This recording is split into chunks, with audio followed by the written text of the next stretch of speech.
Hello and welcome back to Let's Be Nerds. I'm your host, Stephen J., and I am joined by my exceptional co-hosts, Gordon, Lizette, and Drew. How are you guys doing?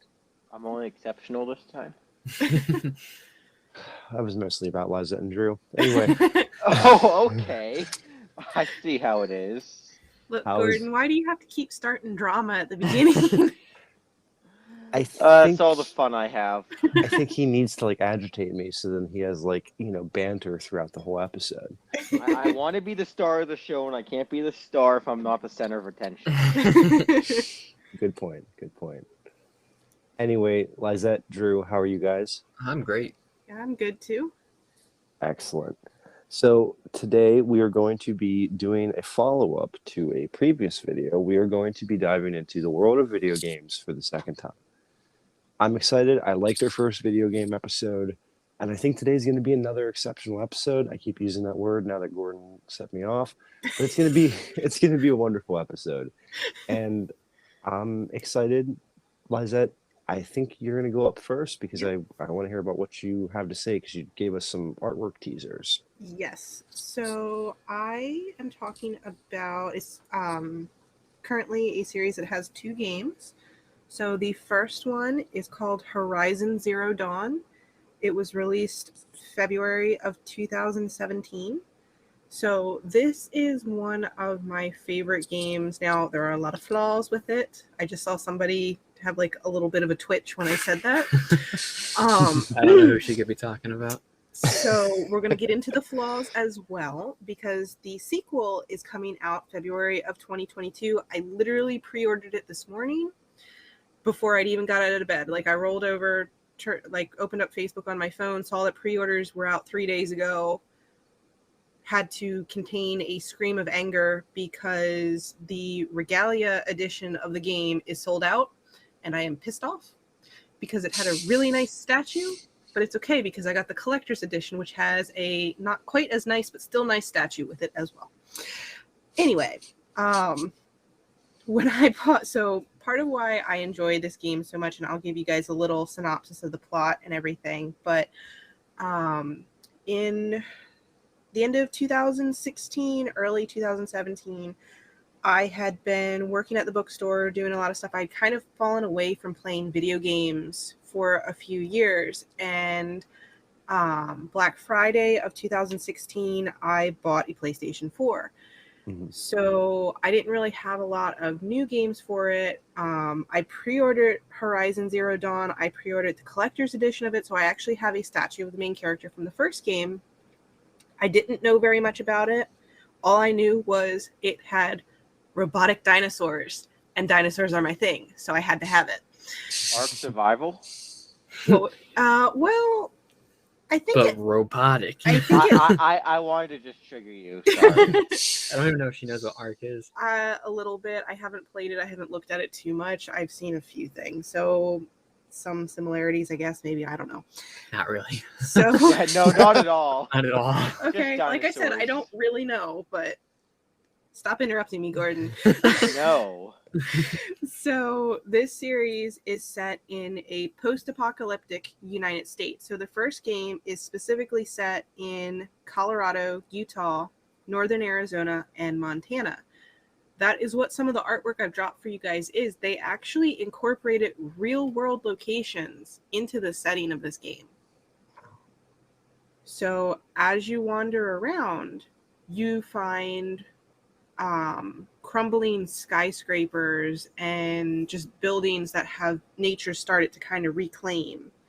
Mm-hmm. It took me several weeks of playing before I realized, I didn't realize that when I first started playing the game. I was going through exploring an area one day, and something about I think I got to a cliff and it was overlooking something, and just something about the landscape looked familiar to me. And I remember going and telling my mom about it because the storyline was something that she was kind of interested in. So I had been keeping her up on what was going on as I progressed through it.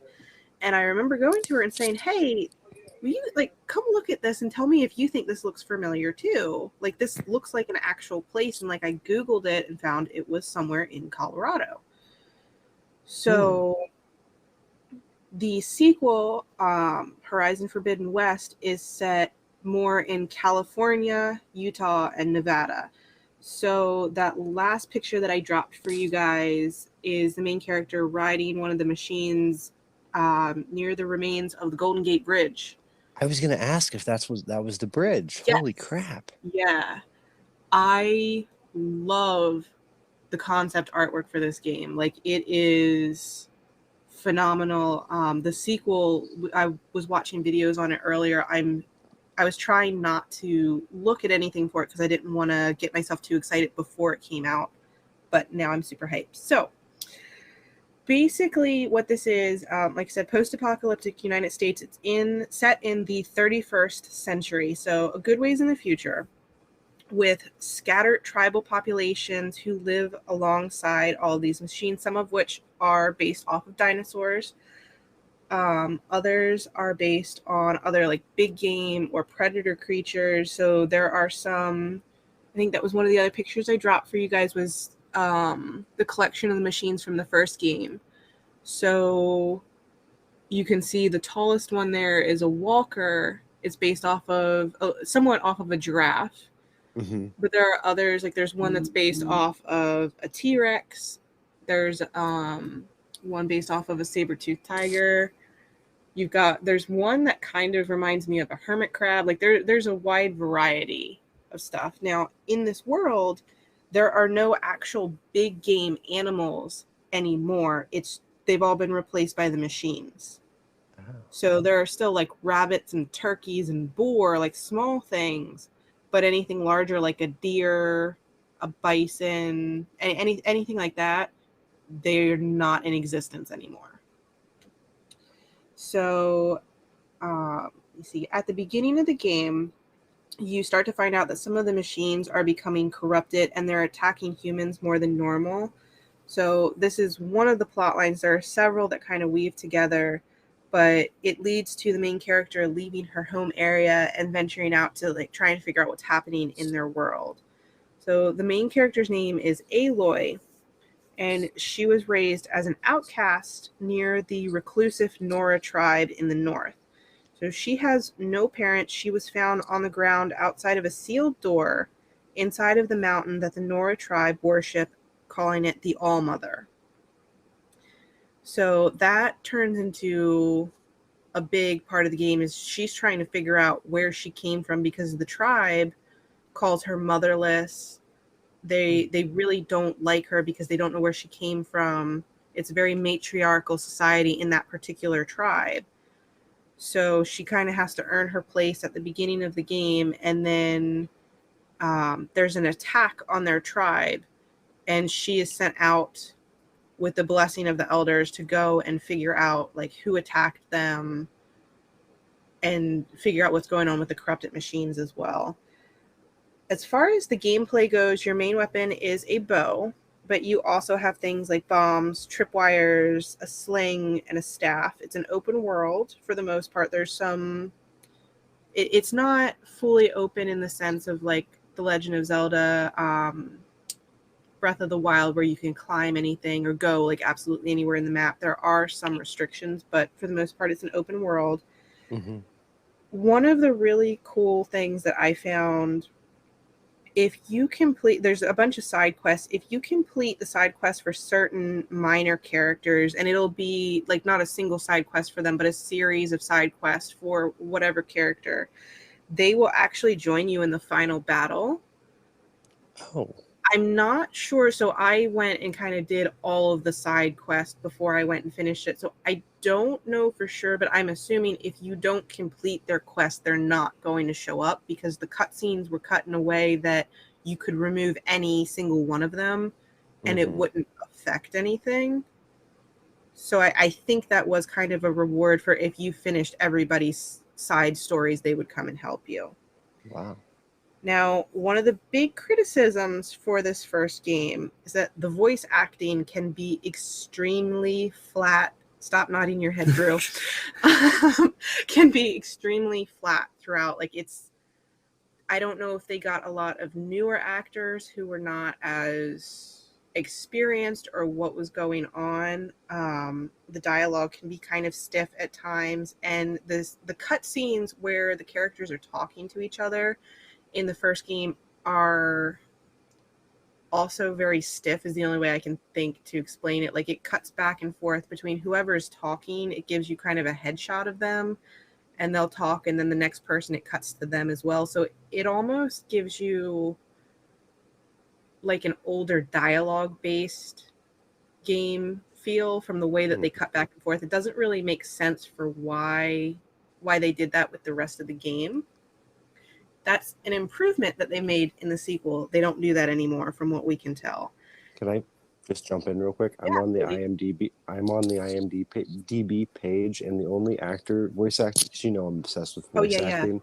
The only people in the first game's cast are Josh Keaton, who's played like Spider-Man and is very, very well known, and Crispin Freeman, who's big into like Final Fantasy. I know that name. Who does it give you who they played?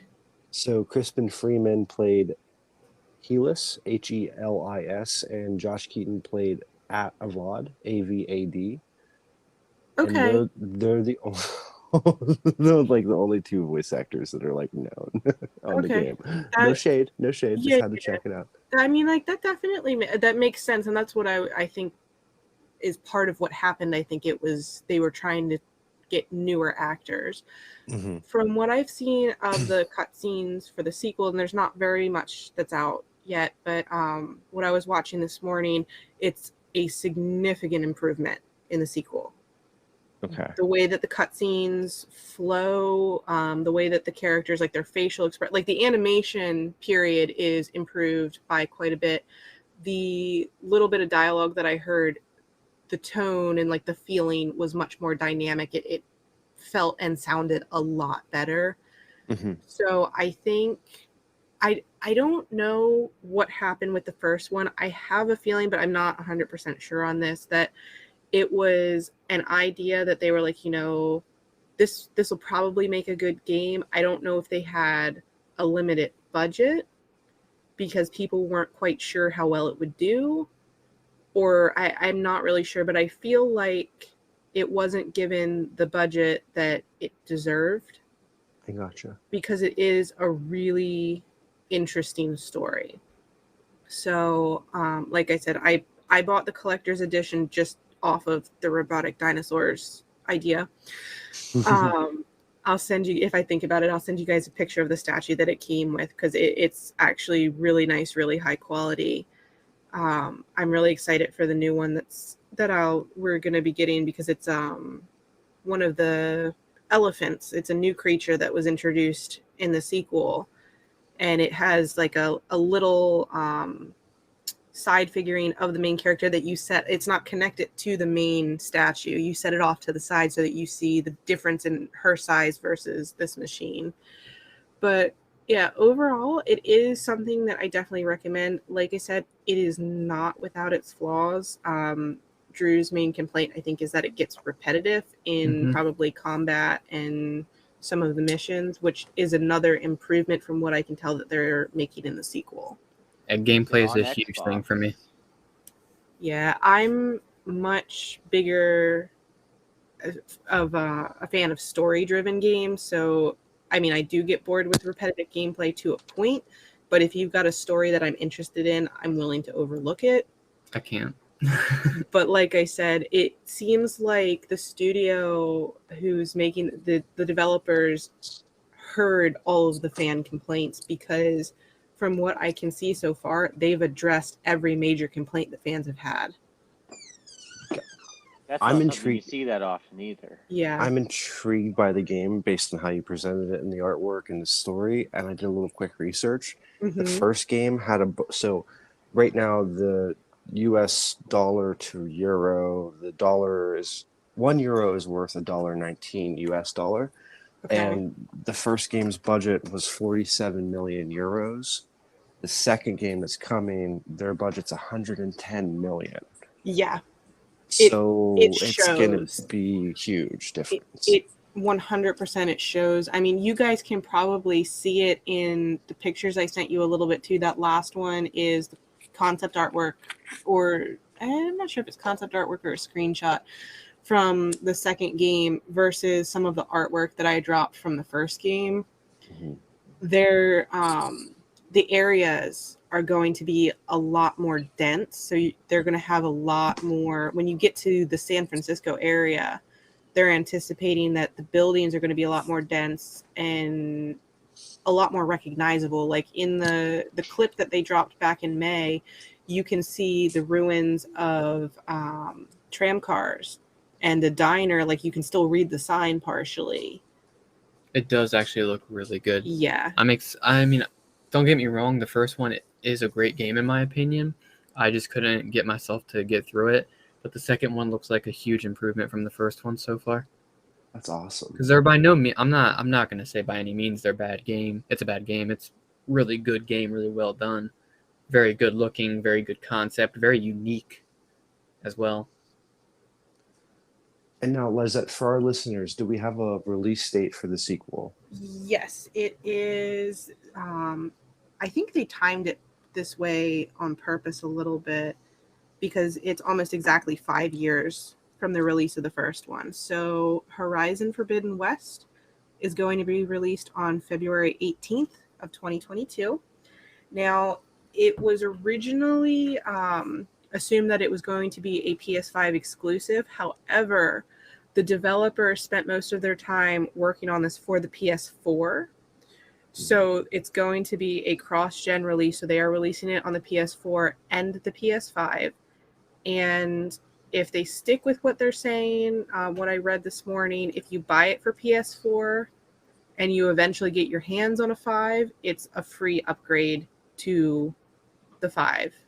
Wow. Mark my words, PS4 and PS5 are going to get simultaneous releases until at least 2023. That's my prediction.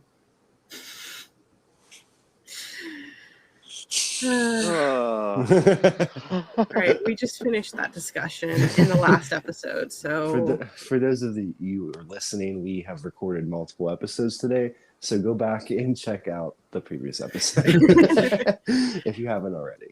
All right, so if you guys have any more questions, I can answer them. If not, that is all I have for you today, because if I talk about it much more, I'm going to spoil stuff. I'm just going to give a little bit because I'm intrigued. So the original game, voice cast aside, has a 9.1 out of 10 on IMDb from 11,000 reviews. Mm-hmm. And they're keeping the voice cast for Forbidden. Yes. They're keeping it like hush-hush, which that leads me to think that maybe they're making way and developing, and they're not going to announce the cast till the game comes out, which means that maybe they have a Tara Strong, or they have some. So some I can tell you with certainty they kept the main voice actress, who was actually one of the best. Yeah, she did a really good job. She was one of the best in the original cast, and they have kept the actor for one of the side characters, who I think is going to be taking a little bit more of a main role, Erend. Those are the only two characters from the first game who have appeared, and I've heard their voices so far. Mm-hmm. There is at least one other character who is definitely appearing again. I believe his name is Silent, or something along those lines. They should be keeping his voice actor as well, because he was also one of the best ones in the game. Lance Riddick and Ashley Birch. Shout out to your family. So those three voice actors, I'm anticipating their return, but the fact that they're keeping the rest of the cast, like you said, hush hush, has me curious as to who else they're going to be bringing in. Mm-hmm.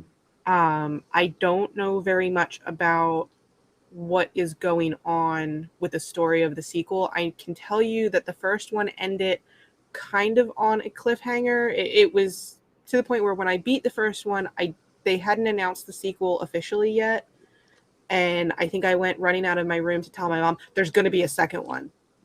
There's going to be, if there's not a second one, I'm going to scream. There has to be a second one with how this ended. So like I said, I'm excited. I don't know if I'm going to play through the first one again myself or if I'm just going to watch like summary videos to get ready for the sequel. I haven't decided yet. Mm-hmm. Just because now that I've played more recent open world games, the gameplay of it is kind of clunky. Mm-hmm. I will give it that. But like I said too, it was one of my first current gen games when I got into the PS4. And I didn't ever play, or well, I played PS3, but only at like friends' houses. So I jumped from the PlayStation 2 and Nintendo Wii generation straight into PS4 with higher graphics. So it didn't feel as clunky to me at the time. Because at the time I was like, oh my God, this is the best thing ever. Yeah. Like my eyes couldn't take in all of the details of the graphics because my brain was like, what is this? So, yep, that's my take for the day. Well, that's awesome because it's definitely one to keep on the radar, and we'll definitely be looking to a review from you in the future. Yes. So, with that being said, Gordon, Yeah. what is your as much as it pains me to say this, what is your video game hot take for the day? I've been stuck between a couple different ideas because part of me just wants to talk about Minecraft because I love Minecraft. Great game. Yeah. In simple games like that. But I've also been torn on just some interesting features certain remastered games have or newer games that are coming out have for well, for example, have any of you guys played the new Call of Duty that came out, Cold War? Yep, I played it. Have you played the campaign? Nope, I stopped playing Call of Duty campaigns after Black Ops 2. I do not blame you in the slightest. That was the last good one. There's a point in the Cold War campaign where they throw in a mission that is a ripoff of the Stanley Parable. Like it's the narrator telling you what you're supposed to do, but you have options to do the exact like whatever you want and to go down different paths instead of just listening to the narrator. And if you keep doing it long enough, you get a special achievement for it. I don't remember what that achievement's called. I'd have to go back and find it, but it's a nod towards the Stanley Parable, where if you haven't played it, it's a great game and you should play it because it's a great game. Backed up by nothing but facts and logic. Exactly. No new facts and logic. It's just to the best of my knowledge and gameplay of the Stanley Parable is you play the character Stanley and the narrator tells you what to do. You either listen or It's you a don't. parable. And there's Sorry. a lot of different Easter eggs and other hidden messages in the game that you can find, and there's a lot of different endings you can have. I'm not sure exactly how many, but there's a lot of them. And to kind of to stick with the Call of Duty little Easter eggs, it was Modern Warfare 2 Remastered. Probably I skipped that one. you one of like the best campaigns, I believe, or controversial campaigns. I'm pretty sure that's the one where they killed a lot of people at the end, or Oh, something Modern like Warfare that. 2. And when they remastered it at the beginning of the game, you see the person that like shoots all your friends because he's the spoilers for people who haven't played a how many year old game now. The commander turns his back and goes against you at the end of the game and just fucking shoots your friend in the head. Does the same to you. You can at a point you're at a firing range, you can go and shoot him, and you'll get some achievement called like deja vu or some big word that I know I can't pronounce or know the meaning of. But I think that whenever games do little callbacks to big controversial or just popular games in newer games is a fun feature, especially if you've played those games that they reference. Except for Fortnite. Screw Fortnite. Fortnite's garbage. Fortnite's completely garbage. I think we can all agree on that one. Yeah. Like it was an okay game when it first came out, then they ruined it. Now I hear kids go around saying, "That's the stormtrooper from Fortnite." Oh Did God, you that guys just hear about makes my the skin crawl. controversy from Fortnite that they recently got into? No, No. This will take just a few minutes if you don't mind me sharing. please do. Oh Please. God, it's so wrong, but also kind of funny. Oh God! I just remember what it is. Okay, so Oh, I want no. you guys to keep in mind that the majority of Fortnite players are like 12 to 15-year-olds, right? Mhm. Okay. Now, I want you guys to tell me what you think 12 to 15-year-olds would do with what they added into the game, okay? Oh please, I So- think I know what you're talking about. Oh my God, go I on. don't because I stopped following, but I So want to a hear little this. bit of a couple, maybe like a year or so ago, they had all of the superhero stuff come in, right? And with that came a Catwoman skin, and with Oh, that no. came a Catwoman emote where she would use her whip, right?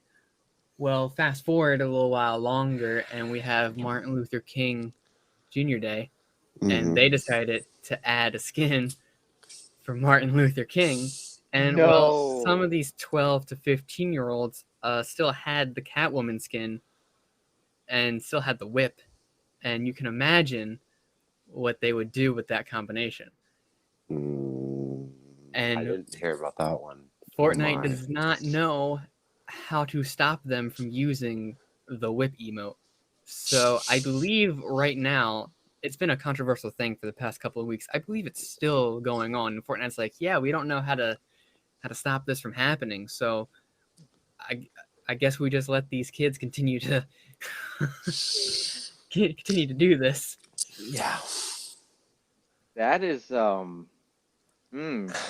There was also the scandal where I don't really understand it. I think it's like a free lobby where you can just like run around, and whatever developer decided that like there was like tomatoes that you could like pick up and throw, and they were trying to integrate during like last year's crisis of police brutality and Black Lives Matter. They were introing topics into the game to raise awareness, but again we're dealing with 10 to 12 to 13-year-olds. Yep. And the developer never thought the process through of like, yeah, they can apparently throw these tomatoes.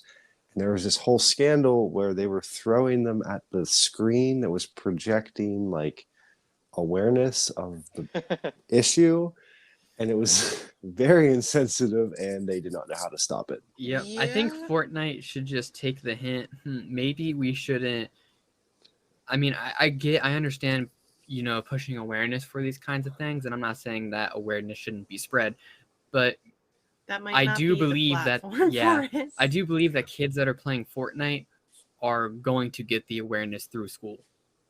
And hopefully the parents. I don't Yes. think that it's Fortnite's job to be everyone's advocate. Yeah, I think they should just leave those topics out of the game, especially with how many emotes they have in the game and how much mixing and matching you can do in the game. I And feel like they should probably especially- just leave that kind of stuff Yeah, alone. especially since they can't keep track of what's already in the game and they don't know how to turn things off in their own game. Which I don't understand. You're a developer on a massive game, and you don't know how to like take the tomatoes or the whip away. As Come on. somebody who has done coding and slight game development in college and stuff like that, and has messed around with it for a long time, I can see how they would not be able to find these, because I believe that a lot of these emotes, if they are similar in nature, would have the same kind of code.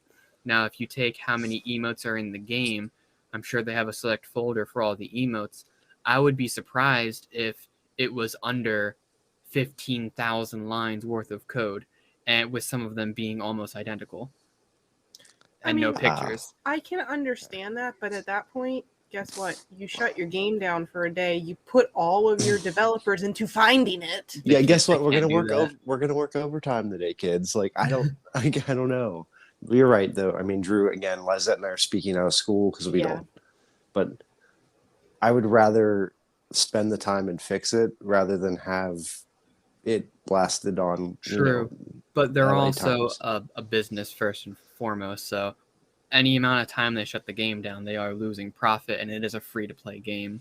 And Yeah. to be fair, I'm sure this is drawing even more kids playing True, yeah. to go be stupid and just do things that they find funny because they're kids. And they don't really understand. Yeah, they don't. Yeah. They don't understand what race they're. inequality. Yeah. Yeah, because I mean, they're still young. They're still learning about those things, and it's like they might know about them in concept, but at that age, it's hard to fully understand. Yeah. Yeah, Fortnite's bad. A part of me Fortnite also is believes that they garbage. allowed these things to happen intentionally. I knew that was coming because I was going to say it too. Like Just to for get the publicity. Yeah, Yeah. all publicity is good publicity. Yeah, and sometimes if the New York Times is going to give you a write up, you're going to take it. Yeah. I get. Well, yeah. Because now, I mean, everyone's talking about Fortnite again right now because of this kind of stuff, so it's working. Yeah. Nobody's get tr- uninstalling Fortnite for this. Yeah. Nobody's not going to give them money. If anything, they're going to get more customers. Mm-hmm. Yeah. Trending on Twitter will never be a bad thing, no Nope. matter what. Well, with that being said, I think it's a good time to take a quick break and hear from our sponsor, and then we will be back with more video game information. Okay, so Drew, let's segue into your video game series that I know you're passionate about, and I Very. want to hear all about. Yes, I recently got a tattoo from this game series. I want to be talking about Dark Souls, and my hot take is that it's the best game ever made. Dark Souls 1 in particular. How did a game give you a tattoo? I Oh got my a God. tattoo because of a game, if you're so inclined. Gordon, I hate you.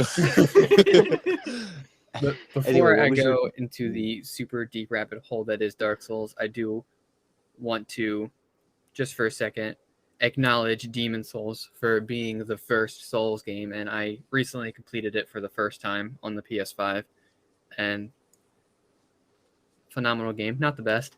And to anybody out there that's watching that is a huge Souls fan and wants to say that Demon Souls is not the first one and it's actually Kingsfield, you're wrong. Anyway, Dark Souls, you out. the best game ever made. Okay, so Dark Souls has a lot of controversy surrounding it in terms of its difficulty. A lot of people I don't necessarily want to say don't like it because it's difficult, but can't get into it because it is difficult. And I do understand that, but probably one of my more favorite things about Dark Souls is the difficulty. It being difficult is a huge part of its story. So when people say like, if it had an easy mode, I'd play it, this, that, and the other, it wouldn't work at all. Ignoring some of the basic gameplay changes that would have to be made for an easy mode, one of the best examples of how difficulty would change the story is for one, the hub world. So the hub world is one of the few areas in the game that actually has music, because for the most part, if you're not in a boss fight or in a major area, there is actually no music playing. It's just the sounds of the world. It's supposed to make you feel kind of alone because you're trudging through this darkness, so to speak. So when you're in the hub world, you feel calm and serenity, and without the difficulty of that, you wouldn't get that surreal feeling that you get from being in the hub world. That's just one example. One of the other examples is more directly tied to the story, is that the basic enemies you find, that they've gone completely hollow. Now what hollowing is when you lose all of your souls, you become hollowed, basically a mindless zombie, so to speak. But I gotta recatch my thoughts. What is this? An episode of Bleach? It could be. Real quick for those that are maybe tuning in that are not video game experts, like when you use the term hub world, that's the So that's the area you always find yourself coming back to.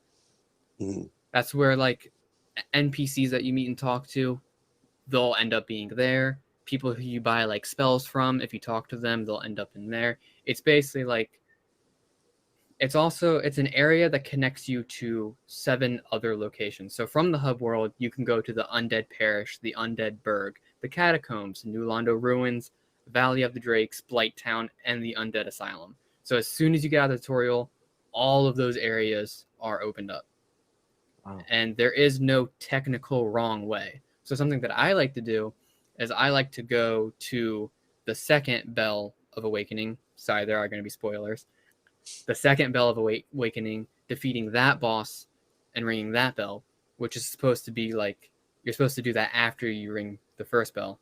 But I like to go down and do that first because it's a little bit more difficult and it has one of the more challenging bosses down there. But it kind of makes the rest of the game a little bit easier if you can manage to go through and do that, because obviously you're a higher level for the easier stuff. But Dark Souls doesn't hold you back on where you can and cannot go. You can basically do whatever. You can go anywhere you want basically from the start, excluding the end locations. Hmm. Yeah, it's kind of open world. So most Yeah. open world games, they are. It's almost like a flat map, right? You could lay it out and see where everything is located. Dark Mhm. Souls isn't large and flat. It's more of like a big interconnected tower. So all of the locations connect to each other.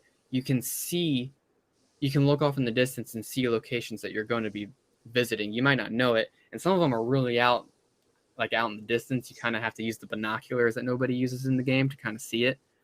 But I know for Dark Souls 1 is the only Souls game that has this kind of interconnected level design, and I wish other games would do that because, so for example, when you first get into the game, you go to the Undead Burg. When you go through this huge area with a boss fight, I mean, your first time going through this area, it's probably going to take you a solid 3 to 4 hours to get through it. And then you meet Andre, which is a fan favorite blacksmith. But in that area, there's an elevator. You step on that elevator and it takes you down, and it just keeps on going down, and then it opens up, and you can kind of see a glimpse of what the elevator is taking you towards before it closes again. And you can kind of tell what it is. And then when you get to the bottom of that elevator, it takes you back to the hub world. And you just went on like a 3-4 hour journey through hell and a boss fight, and then you end up back in the hub world. And I don't know how they managed to do this level of interconnectivity, because that's not the only instance of it. It's present throughout the entire game, and there's no load screens. You can go through all of these areas from start to finish without any load screens. And for being an Xbox 360 game that came out a long time ago, that's a technical marvel in and itself. Most games aren't able to do that. You can go through just about the entire world without loading anything. It's just seamless. Wow. I don't feel like a lot of games can do or have ever done that, really. Honestly, I don't really recall that ever. Yeah. And it's such an interesting take on an open world. Instead of it being kind of long and flat like all other open worlds, they're like, why don't we make it kind of taller, like a tower? And then it's still open and you can go wherever you want, but there's smaller sections of openness and interconnectivity, and the world kind of goes up and down. Huh.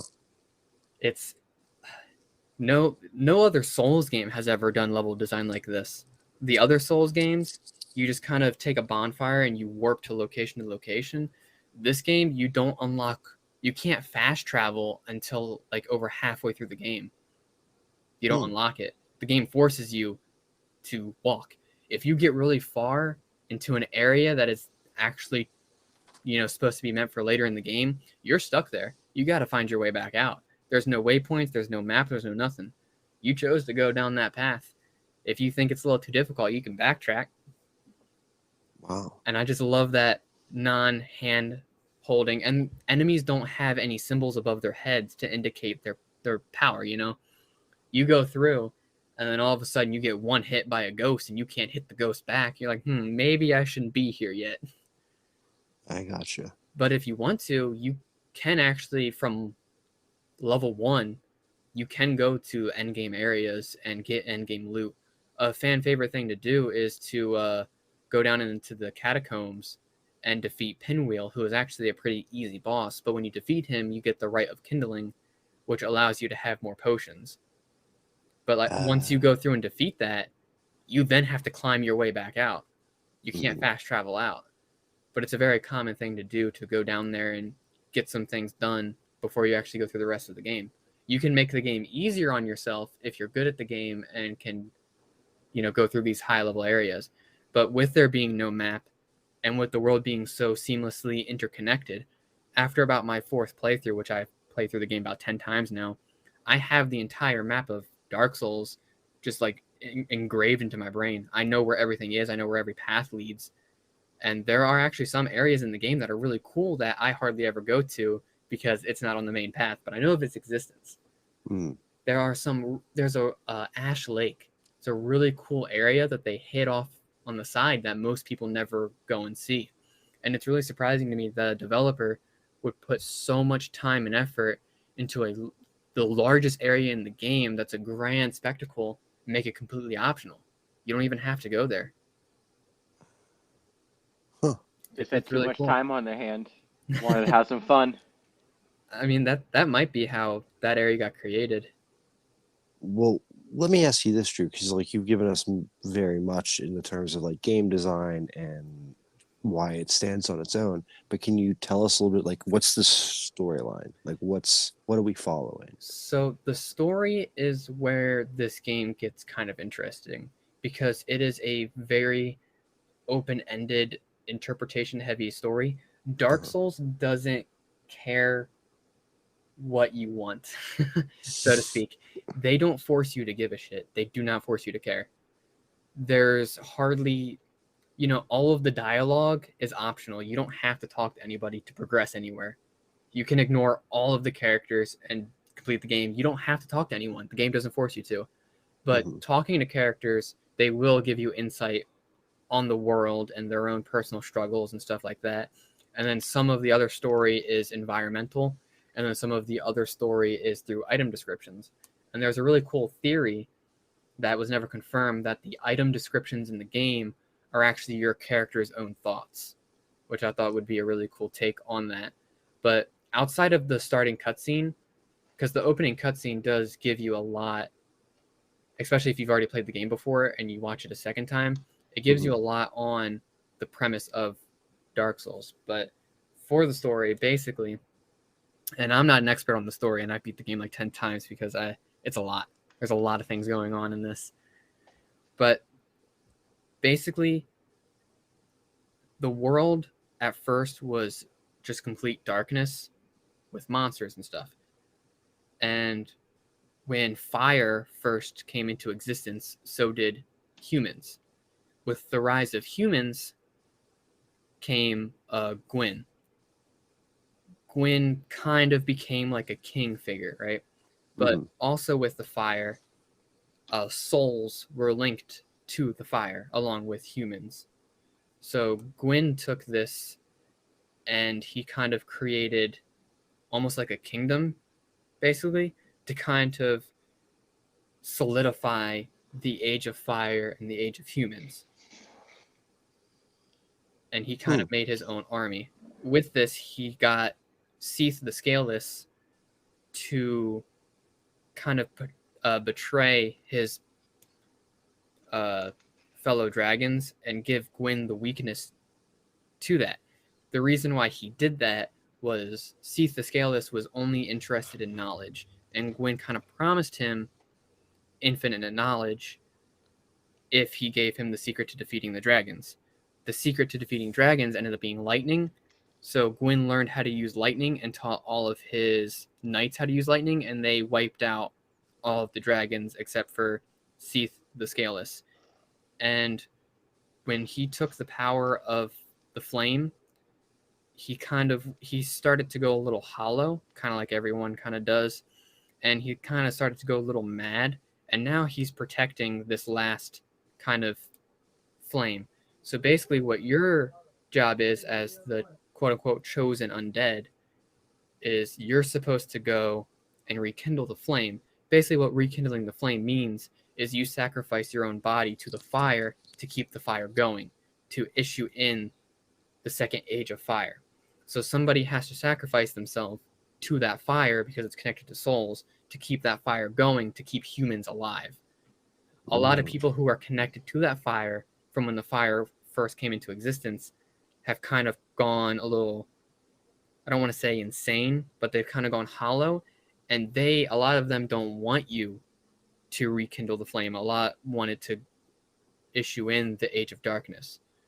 So you're kind of left with a choice of, is it actually right to rekindle the flame, or is it right to issue in the Age of Darkness? Because a lot of these people who were around when the flame was first kind of brought into existence don't want it to stay, and you have to kind of make that. You do actually have to make that choice yourself if it's the right thing to kindle the flame or to not and issue in the Age of Darkness.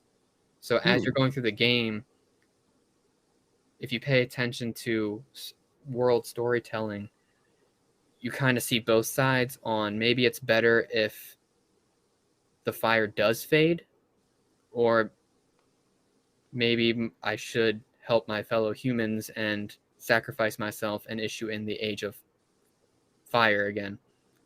And you will have people telling you that you should. It's kind of your duty as a chosen undead to go kindle that flame. And then you'll have some saying that you should not. You should issue in the Age of Darkness. And that's kind of the basic premise of Dark Souls.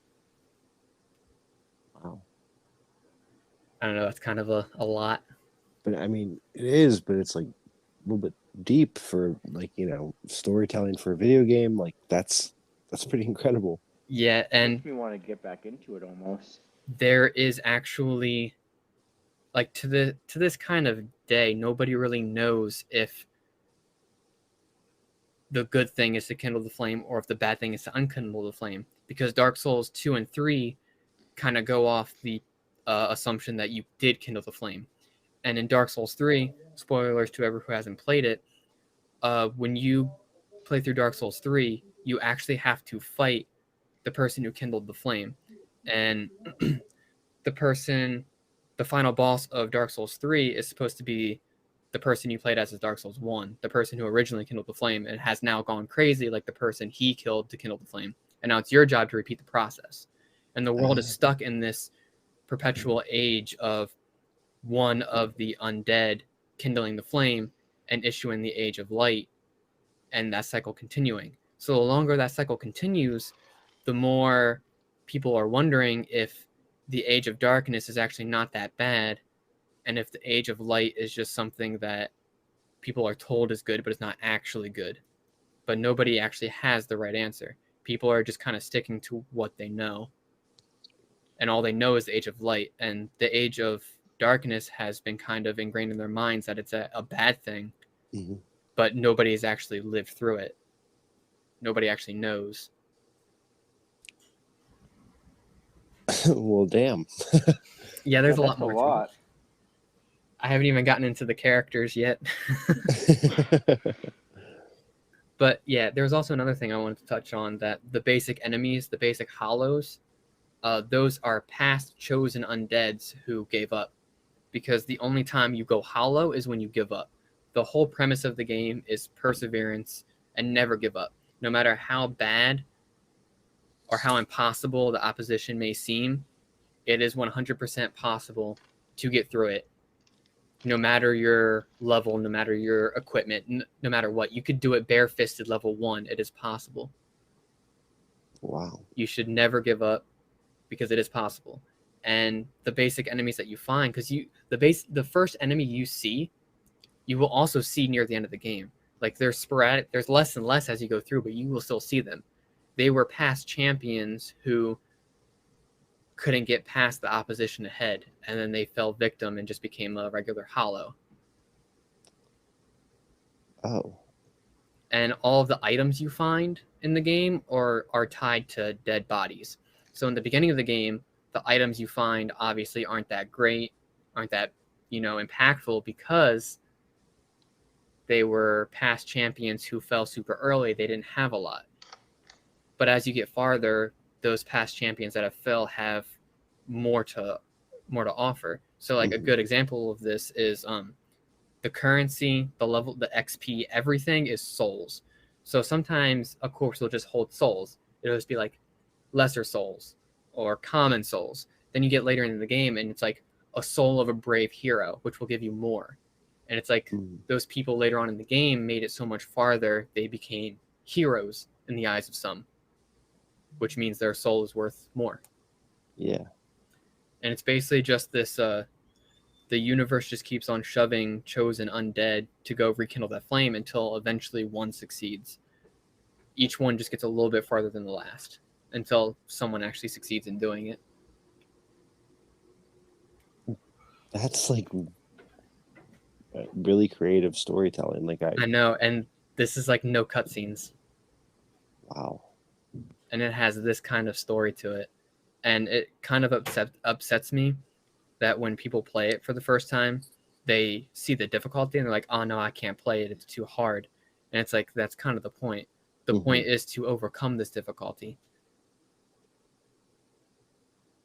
Like a life lesson in itself. Yeah, and there's more life lessons in the characters themselves too, because each character, if you choose to care, has a side story in and themselves. Each character you meet has a story that goes on in the background. You have to go out of your way to go to where they go and see their story unfold. You can completely ignore them, and then their story will still play out without you. Each story will play out without you. Yeah, it's so good. You can miss so many subtle details. You can miss all of the side character stories. You can miss everything and still get through the game. Because like I said, the game has this thing of it won't wait for you. Characters still have their lives. Characters still have ambitions and things they want to do. And with you progressing in the story and eventually becoming the first undead to make it so far, some of the characters feel like their purpose is useless. So a good example of this is when you first get into the game, there's this knight who his mission is to greet every chosen undead that comes to this area. That's all his job is to let them know that there are 2 bells of awakening and that you're supposed to ring both bells so that way you can get to a different area. And when you become the first undead he's ever seen to actually ring both bells and continue, no more chosen undeads come to that world. So his purpose is gone. And you can actually find him. He's actually gone crazy, and he actually becomes hollow because his whole entire purpose was stripped from him with your success. Huh. The entire purpose of his existence is now gone because you're succeeding where others have failed. And now he feels like he doesn't have a purpose in life. I was not expecting this to be this deep. Yeah, me neither. I just got taken aback there. And my favorite character, Solaire, and my second favorite character, Sigurd of Katarina. Solaire, he's my favorite character because, and he's actually the symbol on his chest. The sun is actually the symbol I have tattooed on my arm. And I got it tattooed on my arm because of what this character stands for and what he kind of does. So basically you meet him and he's the person who informs you that there are other worlds just like yours.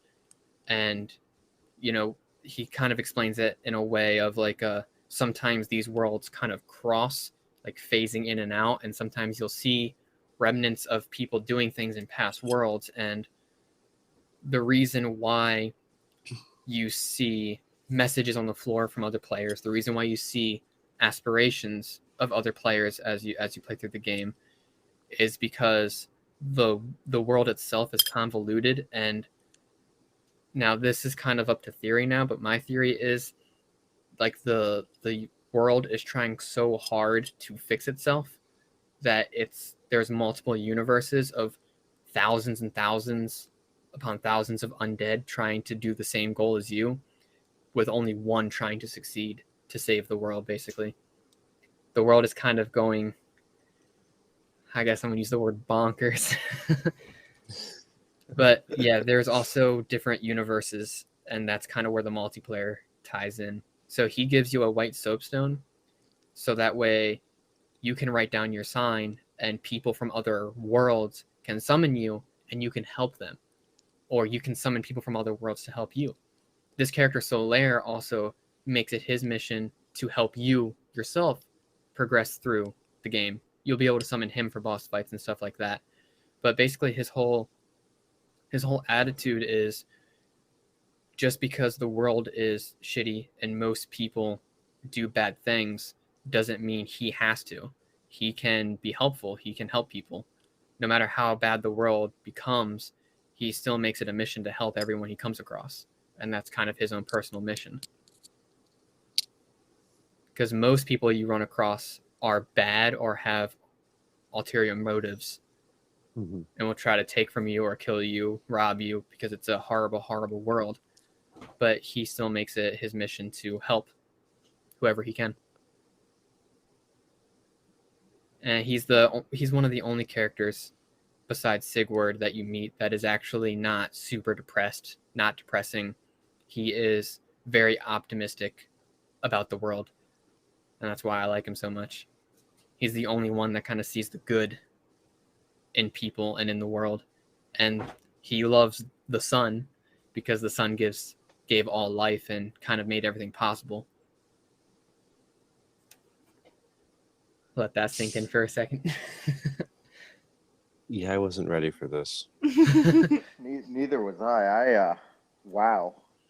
I'm not gonna lie, I really expected you to just go on, and no disrespect, I just assumed you were gonna go on like some fanboy rant about best graphics, best gameplay. Nope. I did not expect it to really have like such a philosophical. Feeling it in my soul. The game Yeah, I'm is like- very philosophical. I'm like pissed that I never played. I'm like, wow. I'm not done yet. But yeah, he slowly goes crazy looking for.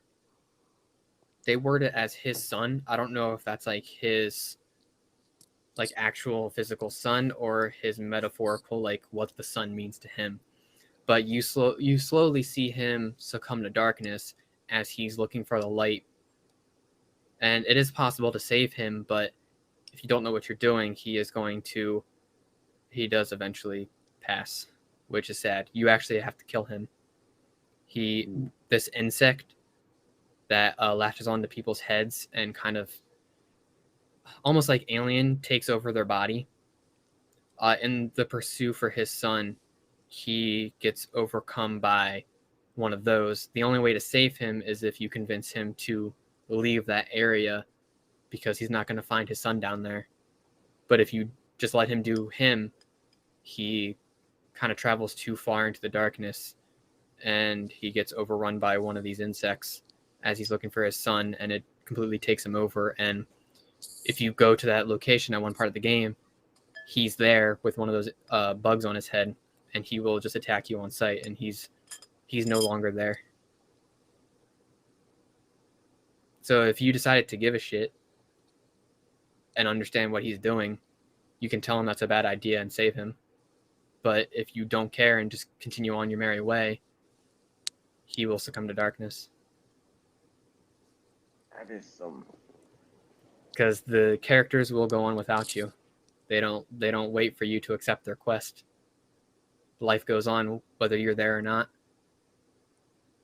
Do I need to That like is some Venmo you for cool this AI. therapy session? Like, I'm like, do you have Cash App? Like, I'm confused. Is it, like, is this an intervention? Like, what's happening?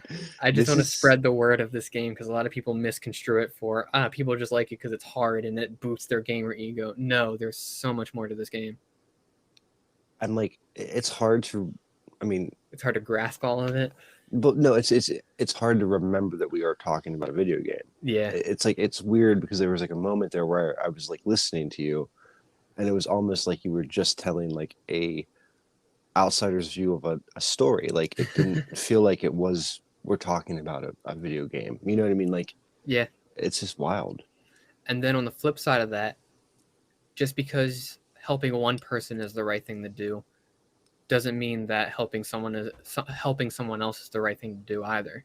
So the other character, Sigurd of Katarina, he left his hometown in pursuit of adventure. All he wants is to have a grand adventure before he dies. That's all he wants in his life. He just wants a grand adventure.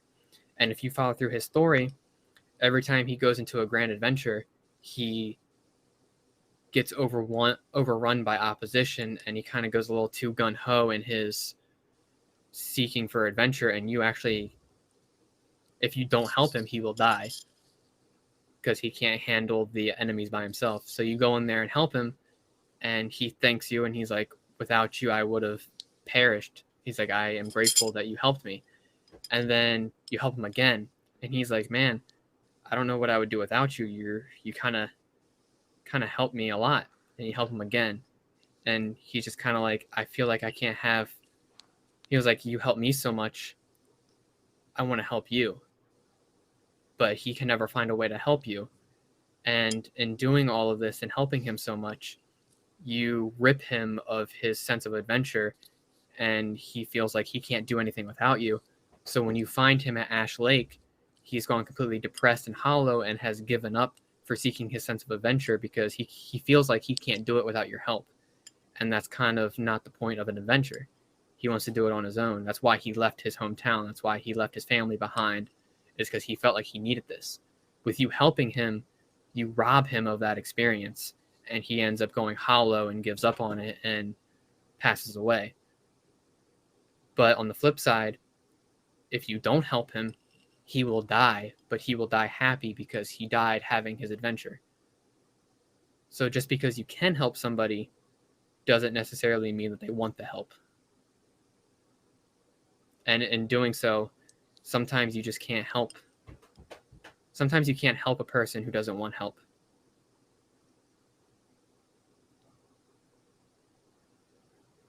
Seriously, like, are we Venmoing you after this? Or...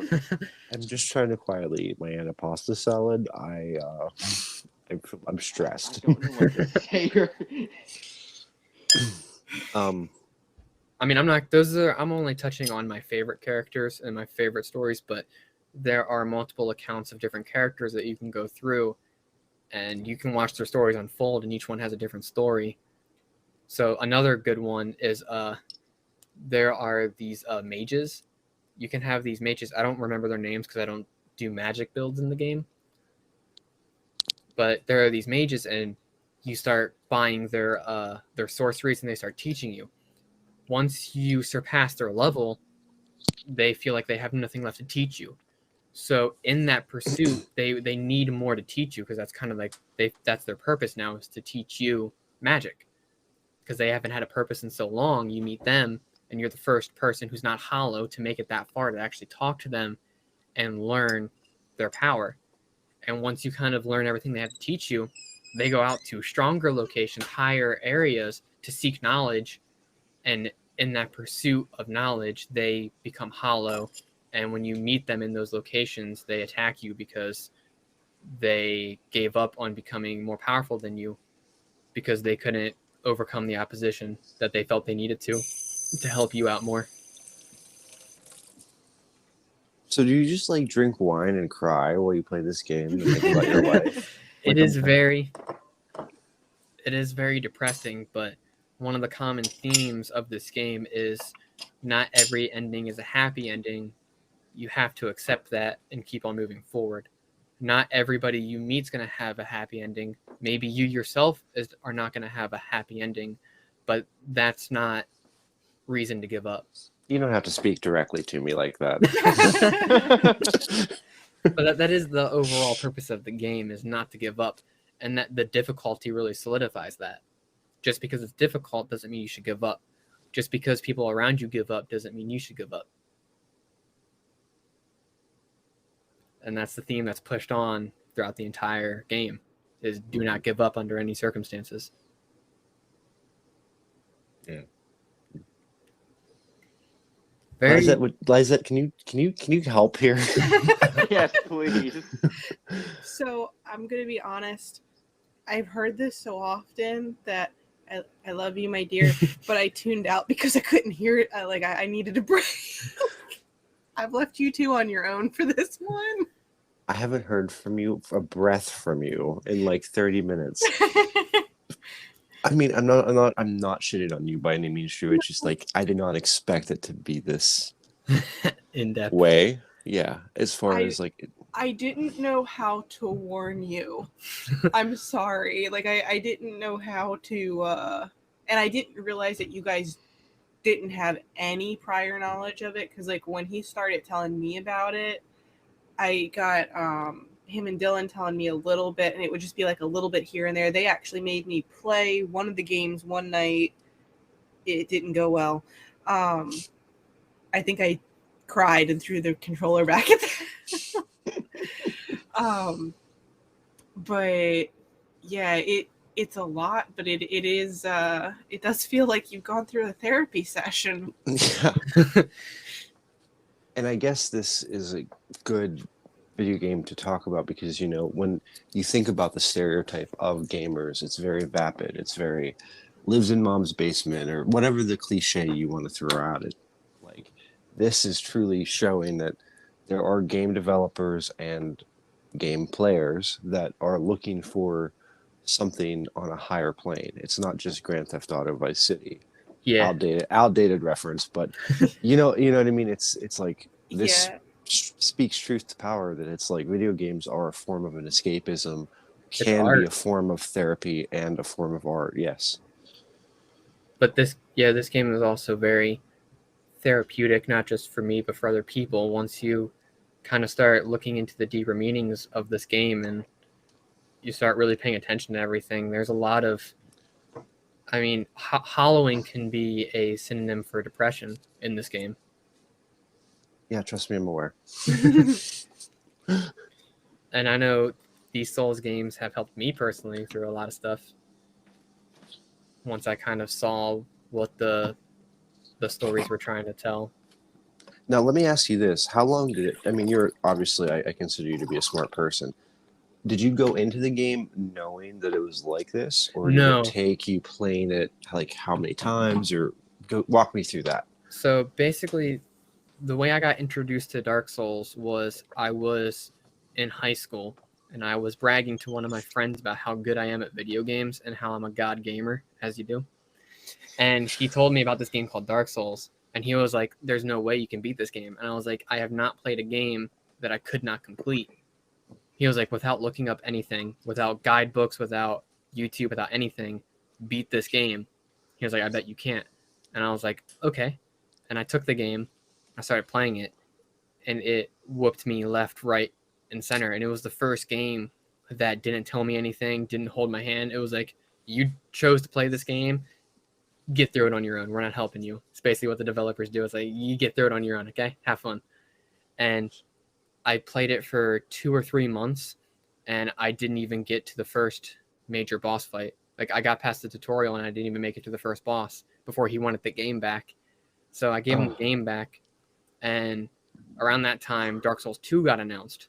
So I pre-ordered Dark Souls 2. I got lucky because it was rated T, so I convinced my parents to buy it for me. Mm-hmm. And I got Dark Souls 2. That game took me probably 4 to 5 months to beat, and I didn't look anything up because I still had that vendetta in my head that I can beat anything without a guide. So I did. It took me about 4 to 5 months to beat that game. All a lot of other people had already completed the game by the time I did. But to reiterate that whole purpose of never give up, there was a boss in Dark Souls 2. Of course, it was a spider because I have arachnophobia. It was a double-headed spider. And that boss took me probably about 2 months to beat.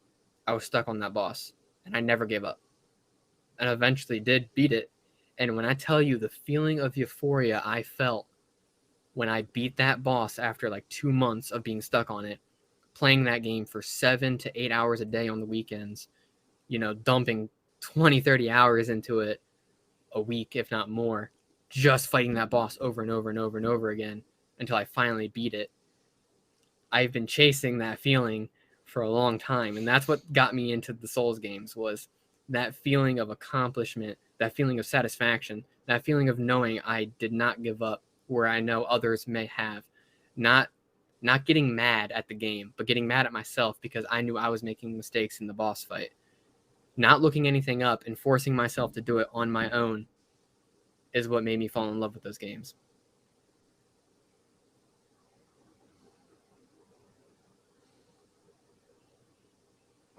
Is everybody still there? I hate dead air, but like I don't. Yeah, no, I mean I get it. That was very impassioned, and that's I didn't really know what to follow up with that because You're good. Yeah, I couldn't say anything that would be meaningful to that. I know That's what got me sucked into those games, and I've been playing them Are ever they since. paying you for this? This is probably the best review a game could probably ever get. Like it truly touched, like you said, chasing that feeling, like it touched your life. Yeah, it's forever. Dark Souls is forever a part of me. Just like kind of how Kingdom Hearts is as well. But Kingdom Hearts isn't so much the game, it's the time at which I played it. Yeah. But the reason why this game means so much to me is because of the topics that it subtly touches on, and for the life of me, I can't understand how developers would put such great characters and stories and put them in a game and not force you to understand and go through it. Like, the developers don't force you to follow Solaire. They don't force you to meet any of these characters. They don't force you to understand the story. They don't force you to do anything. Everything is optional. The game doesn't force you to care. And for something that has such deep meaning, for the developers not to care if you care or not is unheard of. There's probably still things in those games that they're waiting for people to find.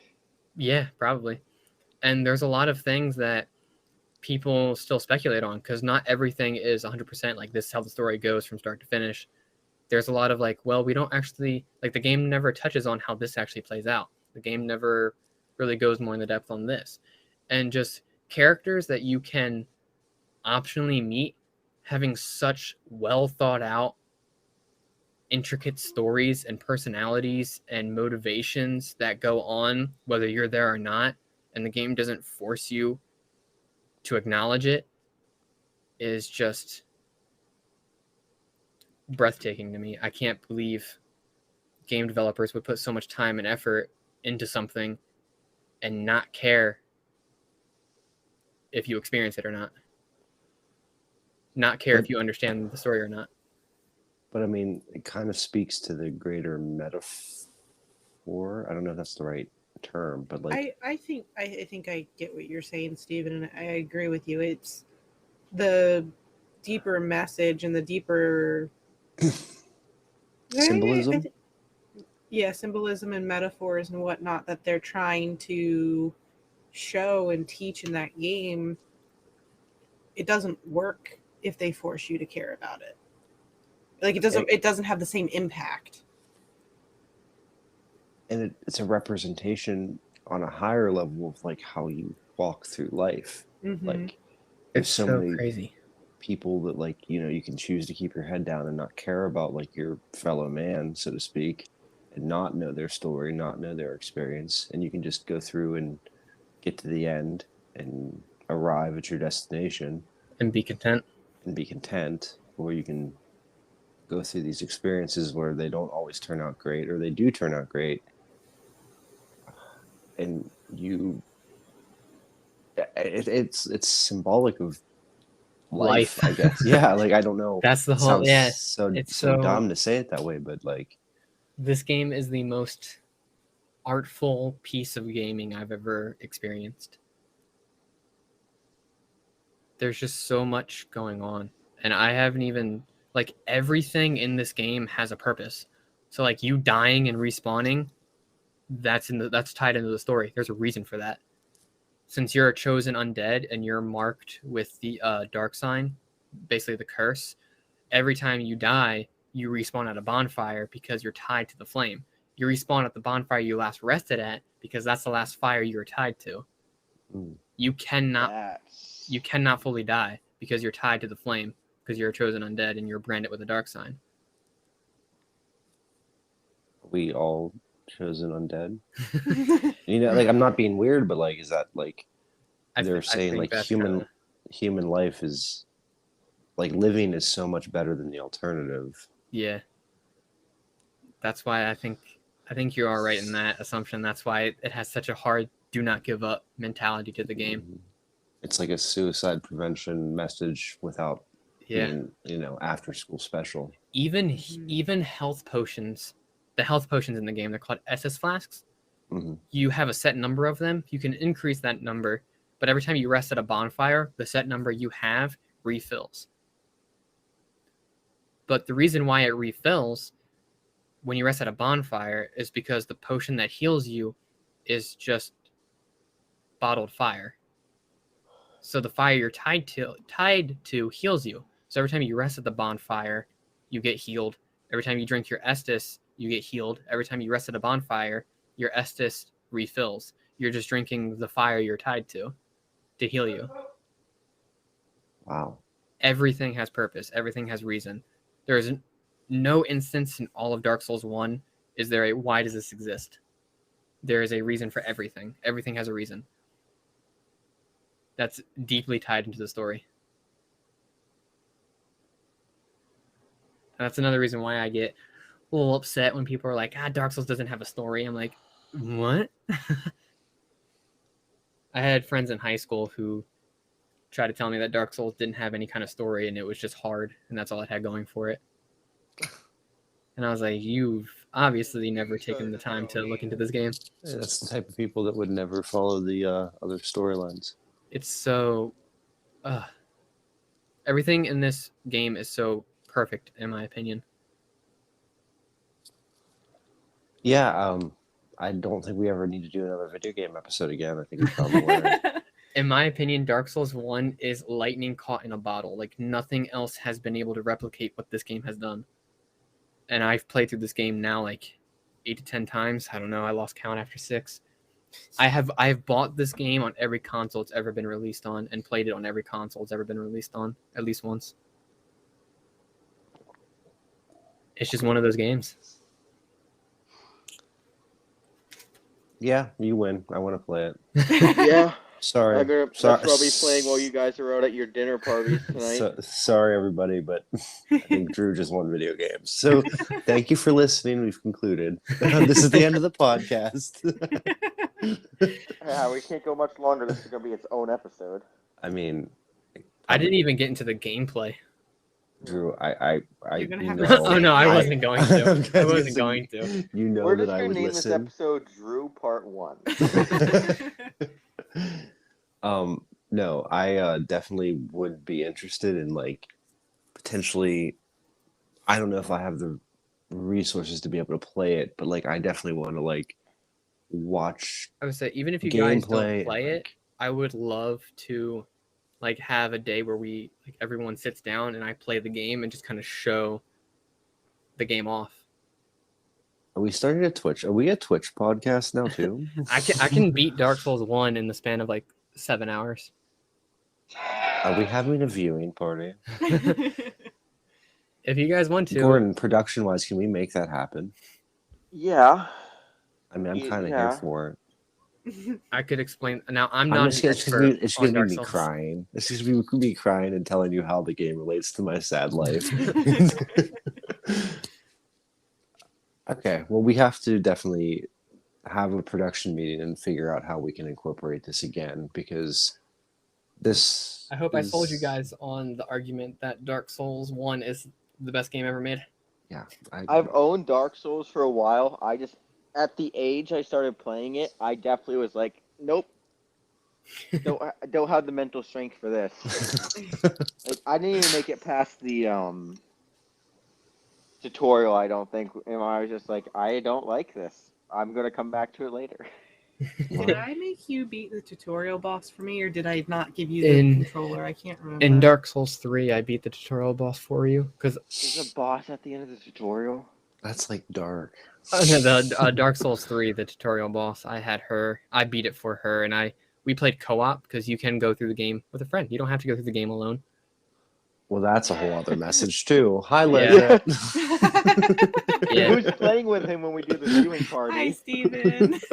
So I you're, tried you're to, my co-op homie. Yes. I tried to carry her through the game and tried to show her why I love the game so much, Mhm. and it didn't really translate very well.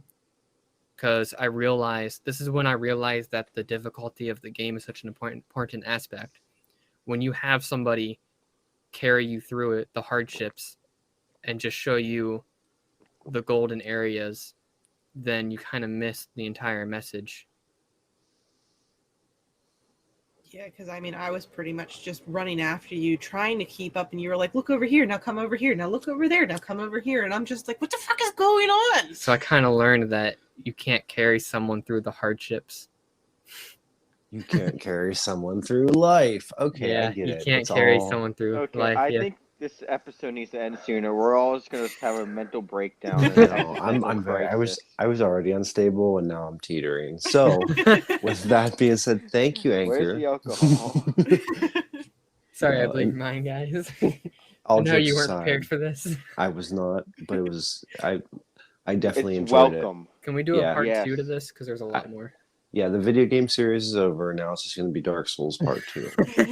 Yeah, we completed our first series, guys.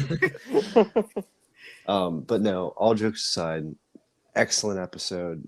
For those of you that are listening, I hope that at no point in this was this triggering or upsetting. I do believe that this game that really speaks to a higher message, and if you are listening and you are in a dark place and this resonated with you, please join our Discord server.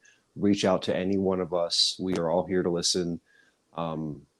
This is truly stuff that we have to talk about. And I think that a game like Dark Souls normalizes conversations about mental health and life and the struggles that we all face. And it's important that we talk about this stuff and we show that games are not all based in violence and whatever. There are bigger messages, and this is what we're trying to do. We're trying to build a community around this type of stuff. And with that being said, I want to thank Anchor for sponsoring this podcast, because without them, this would not be possible. Please leave us a like, leave us a comment, tell us, have you played this game? Did it impact your life in a similar way? Are you going to play this game now? I totally forgot every other game that we talked about. Anyway, please drop us a line, join the Discord server, and until next time, I will see you then. Gordon, Lizette, are you guys as excited about the New Year's Eve special as I am? You know it, Steve. I mean, I know me and Drew are excited. We're both going to be there. And I think, Dylan, you're going to be there too, aren't you? You bet your shiny gold buttons I'll be there. Guys, do you know who else? Carmen, you are coming. I'm so excited. Yeah, me and Bobby wouldn't miss it for the world. So this is going to be our first time doing a live event, and people that are listening can actually come in, join the chat. They can join in on a microphone or through text chat, and they can actually be a part of it. This is like the best way to end season 1. I lost my left shoe Now, thinking about it. Steve. Did it knock your socks off? I didn't his even left have those shoe. on in the first place, so just a shoe. Just a shoe. What time is this going to start at? So we're looking at, because obviously we have to celebrate midnight. So we're thinking around 10 or 10:30.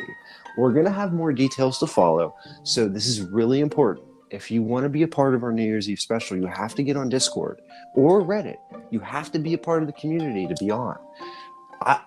I can't explain how excited I am for us to be live. We're going to take your chats. You can join in on the call. Tell us what you like about the show, what you don't like.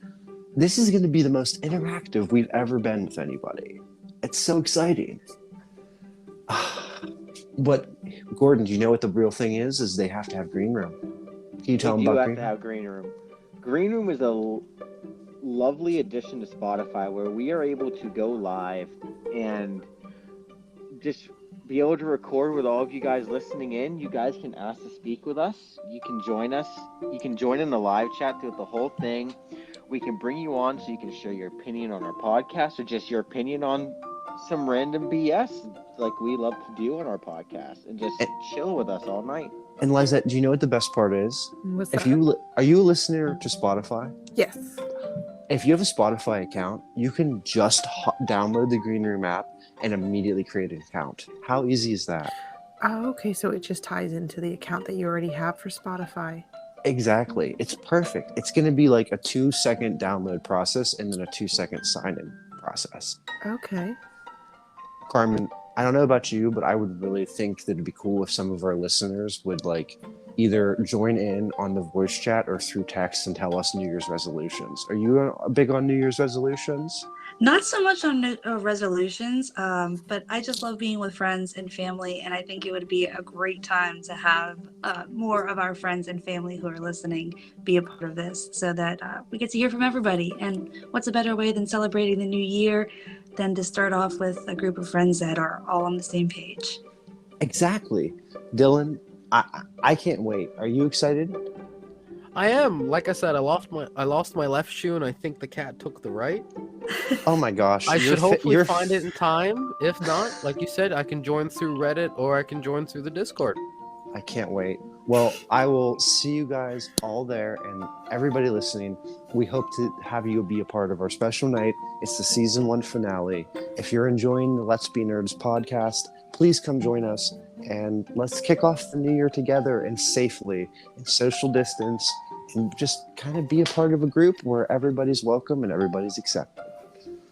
Hope to see you there.